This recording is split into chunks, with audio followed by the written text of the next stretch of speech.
일본 아베 총리가 그 누구도 예상하지 못한 심도 깊은 고민에 빠진 모습입니다. 아베 총리의 고민을 두고 일본 열도가 격한 반응을 보이고 있는데요. 자세한 내용 알아보았습니다. 7월 30일 마이니치 신문에 따르면 일본 아베 총리의 올 여름 휴가 문제를 놓고 총리 관저 관계자들의 고민이 깊어지고 있다고 보도했습니다. 2012년 12월 제2차 집권을 시작해 8년차로 접어든 아베 총리는 정상 임기 만료를 1년 2개월가량 남겨두고 지지율이 바닥 수준으로 추락하는 등 최악의 위기를 겪고 있습니다. 위기의 근원은 올해 1월 첫 확진자를 낸 이후 일본 열도에서 확산하고 있는 C19 감염증 때문인데요. 아베 총리의 대응 과정에서 전 국민을 상대로 한 첫 마스크 배포 등 현실과 동떨어진 예산 낭비성 정책이 속출하고 디지털화에 뒤처진 일본 행정의 난맥상도 속속 드러났습니다. 특히 일본 국민 혈세를 5천억 원 넘게 투입해 배포한 첫 마스크는 최근 한 인터넷 설문조사에서 전혀 사용하지 않는다는 응답이 65%로 나타났고 한 차례 이상 사용했다는 응답은 8%에 그친 것으로 나타나면서 실패한 정책의 대명사가 됐습니다. 이로 인한 비난의 화살은 정책 판단의 책임은 정치가 진다고 해놓고서 정작 책임지는 모습을 제대로 보여주지 않은 아베 총리에게로 향했습니다.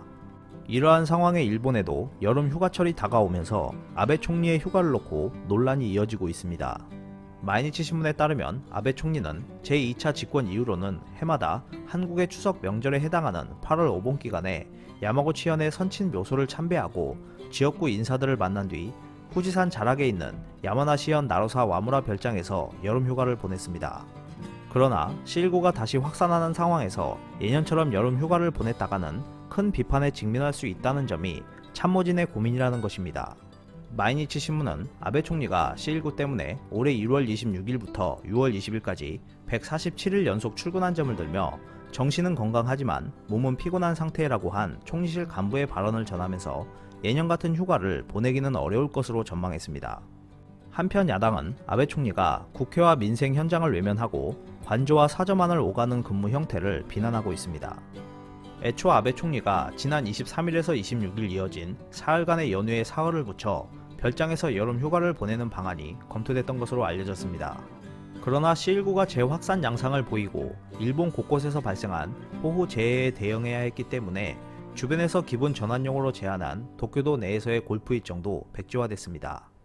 다만 아베 총리는 바다의 날 휴일인 지난 7월 24일 관저에 나와 있던 시간을 제외하고는 종일 사저에서 외부 인사를 만나지 않고 개인 시간을 보냈습니다. 또한 원래 쉬려고 했던 7월 27일에서 29일에는 매일 오전이 아닌 오후에 출근했습니다. 이와 관련해 에다노 입헌 민주당 대표는 29일 라디오 일본과의 인터뷰에서 호우와 바이러스가 겹친 국가적 재난 상황에서 정부 수뇌부가 거의 집에만 틀어박혀 나오지 않고 있다며 진두지휘하는 모습을 보이는 것이 리더의 역할이라고 아베 총리를 비판한 것을 마이니치 신문이 전했습니다.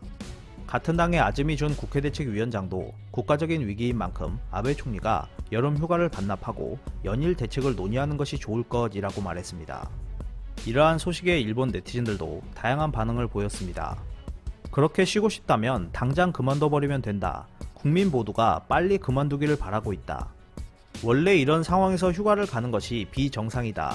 총리 주변은 이제 그런 것도 모르는 건가? 무섭다. 절망밖에 없다.